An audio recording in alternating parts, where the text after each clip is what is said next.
ආයුබෝවන් යාළුවනේ ඉතින් ඔන්න අද හදන්න යන කරි ගැන ඔයාලා දන්නවා ඇති දැනටමත් සුදුලුණු මාළුවක් හදන විදිය තමයි අද ඔයාලත් එක්ක ෂෙයා කරගන්න යන්නේ.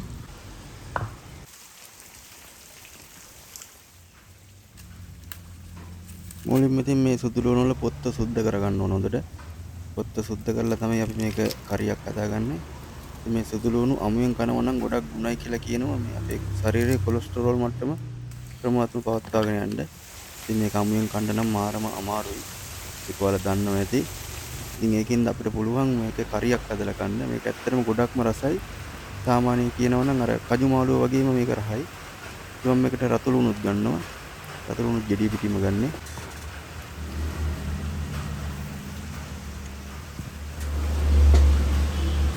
රතු ලුණු ටිකත් මේ විදිහට හොඳට සුද්ධ කරගෙන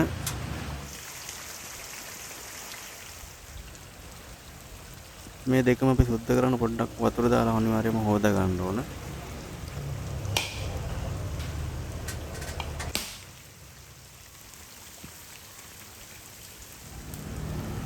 ඔන්න දැන් තමයි ඉතින් වැදගත්ම හරිය.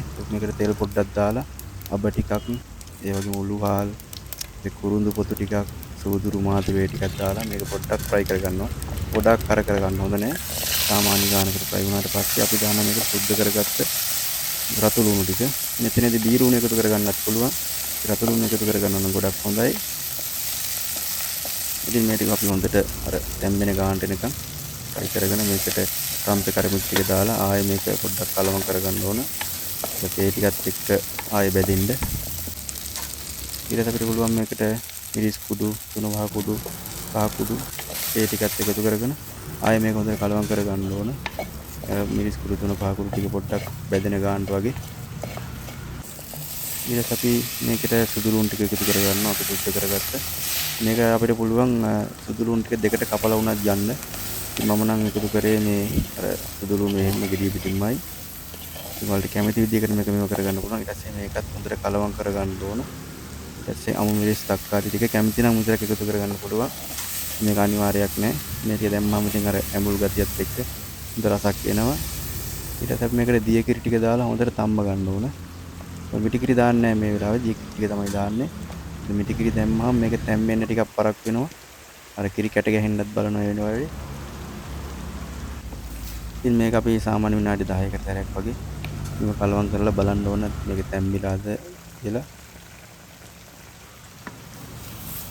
මොන ඉතින් දැන් වෙනකොට මේක සාමාන්‍ය 50ක් විතර තැම්බිලා තියෙන්නේ.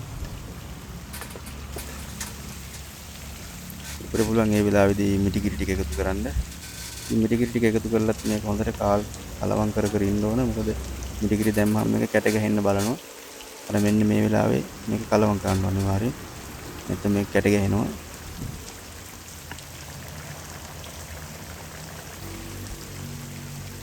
ඉතින් තව විනාඩි 5ක් විතර ගිහපුවම අපේ කරිය හොඳටම ඉදිලා කුක් වෙලා ඉවර වෙනවා. ඉතින් මේක මාරම රස මාළුවක්. ඉතින් ඕගොල්ලොත් අනිවාර්යයෙන් try කරලා බලන්න. ඉතින් වීඩියෝ එක හොඳයි කියලා හිතෙනවා නම් වීඩියෝ එකට like එකක් දාන්න. දන්න නැති යාළුවොත් එක්කත් මේ වීඩියෝ එක share කරගන්න. ඉතින් එහෙමනම් ගිහිල්ලා එන්නම්.